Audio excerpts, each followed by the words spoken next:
अजीज दोस्तों, इस दौर में हर बंदा रोजी की वजह से बड़ा परेशान रहता है।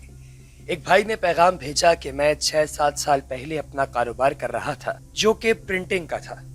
कुछ सालों से मेरे ऊपर कर्जा चढ़ा हुआ है जो कि कुछ मेरी कोताही थी और कुछ चीज़ों में नुकसान हुआ। काफ़ी रूहानी अमलों से गुजर चुका हूँ और काफ़ी रूहानी अमलों से मिल भी चुका हूँ। मैं किसी भी तरह से अपने कारोबार को चलाने के काबिल नहीं हुआ। आमदन इतनी होती है जिससे मेरे घर की ज़रूरत पूरी होती है, लेकिन कर्ज वहीं के वहीं है, कम होने का नाम ही नहीं ले रहे। कुछ वक्त से कर्जदार काफ़ी तंग कर रहे हैं। तो दोस्तों, एक और भाई ने यह भी पैगाम भेजा कि मेरा सारा कारोबार ख़त्म हो गया और मैं कर्ज में डूब गया। तकरीबन 1 साल से मैं जो काम भी करने की कोशिश करता हूँ वो 90% होने के बाद ख़त्म हो जाता है। इसकी वजह से मैं बहुत परेशान हूँ। क्या बंदिश भी कोई चीज़ है?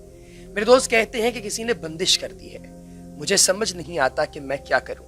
रहनुमाई कीजिए, अल्लाह पाक आपको इसका अजर दे। इन जैसे और भी बहुत सारे पैगामात मौसूल होते रहते हैं जिनका यही कहना होता है कि रिज्क और रोजी और कारोबार के मसाइल हैं। इन तमाम लोगों से हमारी गुजारिश है कि सबसे पहले अल्लाह पाक आपकी परेशानी दूर फरमाए, दुआ फरमाइए। बिला वजह किसी पर शक करने की ज़रूरत नहीं। बंदिश की कोई बहुत ज़्यादा हकीकत भी नहीं है, कुछ है, लेकिन ये नहीं है कि सारे का सारा इसी पर डिपेंड कर रहा हो। बिला वजह आप शक मत कीजिए। कोई भी काम शुरू करने से पहले इस्तिखारा कर लीजिए। अगर काम में खैर समझ आए तो अल्लाह का नाम लेकर उसे शुरू कर दिया कीजिए। 5 वक्त की नमाज की पाबंदी करें। साथ ही सुबह फजर की नमाज के वक्त निहार मुंह 10 बार सूरह इखलास को पढ़ लिया करें। इंशाअल्लाह ताला इस अमल की वजह से चंद ही दिनों में घर में इतना पैसा नाजिल होगा कि हर रिश्तेदार और दोस्त भी इस अमल का पूछेंगे। ये बहुत ही आजमाया हुआ अमल है और इसके बहुत ही ज्यादा मौजज़ात देखे गए हैं। सूरह इखलास कितनी छोटी सी सूरत है, इसको पढ़ने की फजीलत बहुत ही ज्यादा है। निहार मुंह पढ़ने के हैरान कुन वाक़यात हैं। अल्लाह पाक इस छोटी सी सूरत में कैसे इंसान की जिंदगी तब्दील कर देते हैं। सबसे बड़ा फायदा यह है कि जो इस सूरत को कसरत से पढ़ता है उसके जनाजे में 70,000 फरिश्ते शरीक होते हैं। मसनद अबू याला में है कि सैयदना अनस बिन मालिक रजी अल्लाह ताला अन्हुमा फरमाते हैं कि हम रसूलुल्लाह सल्लल्लाहु अलैहि वसल्लम के साथ मैदान तबूक में थे। सूरज ऐसी रोशनी, नूर और शुआओं के साथ निकला कि हमने उससे पहले ऐसा साफ और शफाफ और रोशन और मुनव्वर नहीं देखा था। नबी पाक अलैहिस्सलाम के पास जिब्रील अलैहिस्सलाम तशरीफ लाए तो नबी मुकर्रम सल्लल्लाहु अलैहि वसल्लम ने दरियाफ्त फरमाया कि आज सूरज की इस तेज रोशनी और ज्यादा नूर और चमकीली शुआओं की क्या वजह है?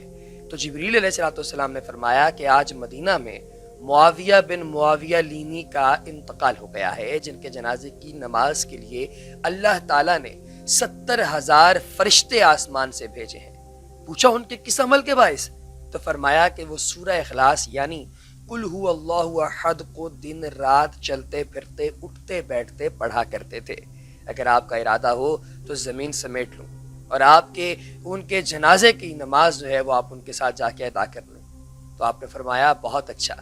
बस आपने उनके जनाजे की नमाज अदा की। और एक और फजीलत बयान करते हुए रसूलुल्लाह सल्लल्लाहु अलैहि वसल्लम फरमाते हैं कि 3 काम हैं जो इन्हें ईमान के साथ लेकर वो चलता रहेगा, वो जन्नत के तमाम दरवाज़ों में से जिसमें से चाहे जन्नत में चला जाएगा।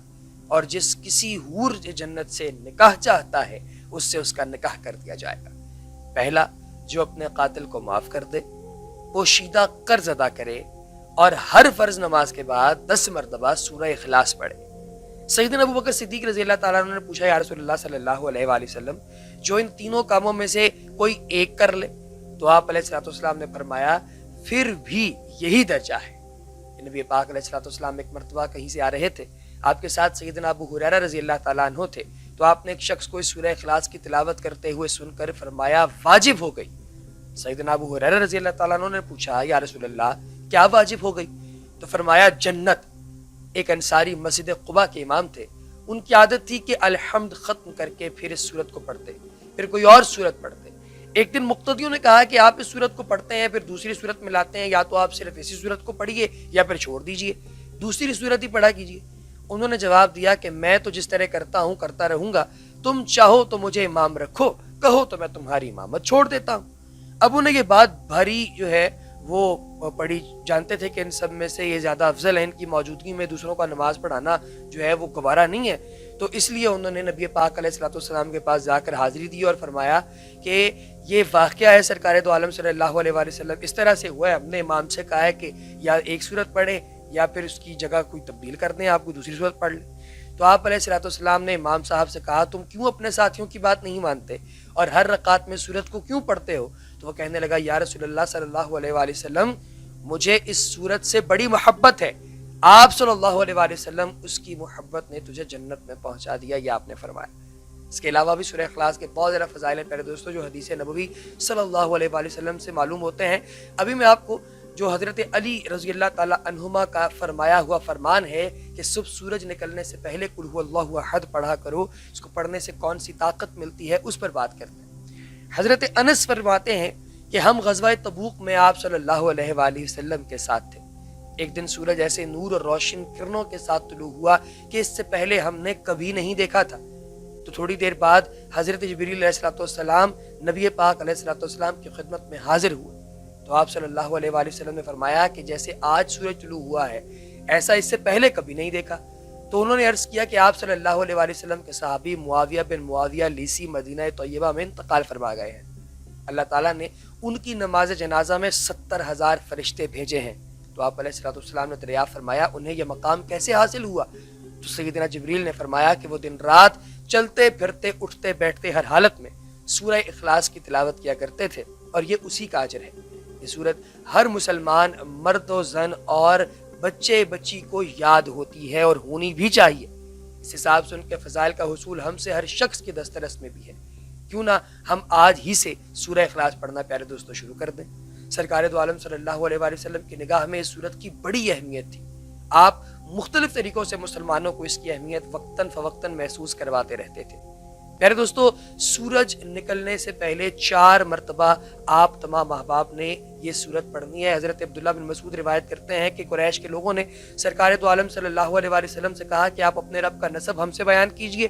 تو اسی کے جواب میں یہ سورت نازل ہوئی. خیبر کے کچھ یہودی رسول اللہ صلی اللہ علیہ وآلہ وسلم کی خدمت میں حاضر ہوئے کہ اے ابو القاسم, اللہ نے ملائکہ کو نور سے پیدا کیا, آدم کو مٹی سے اور سڑے ہوئے گارے سے پیدا کیا, ابلیس کو آگ کے شعلے سے اور آسمان کو دھوئیں اور پانی کو جھاگ سے بنایا. اب ہمیں اپنے رب کے متعلق بتائیے کہ وہ کس چیز سے بنا ہے, سونے سے, تانبے سے, لوہے سے, نعوذ باللہ. تو پھر اس کی نتیجے میں سرکار دو عالم صلی اللہ علیہ وآلہ وسلم پر یہ سورہ مبارکہ نازل ہوئی. حضرت ابو ہریرہ نے پوچھا کہ کیا واجب ہو گئی؟ سرکار نے کہا کہ جنت واجب ہو گئی اس شخص پر جس نے یہ سورت پڑھنا شروع کر دی. پیارے دوستو حضرت علی کا یہ قول ہے کہ جو شخص اس سورت کو سورج نکلنے سے پہلے 4 مرتبہ پڑھ لے گا اور پھر خدا سے دعا مانگے گا, اللہ تعالیٰ اس کی جو حاجت ہوگی وہ ضرور پوری فرمائیں گے. روزانہ سورہ اخلاص باوضو ہو کر 200 مرتبہ پڑھنے سے 9 فائدے انسان کو حاصل ہوتے ہیں.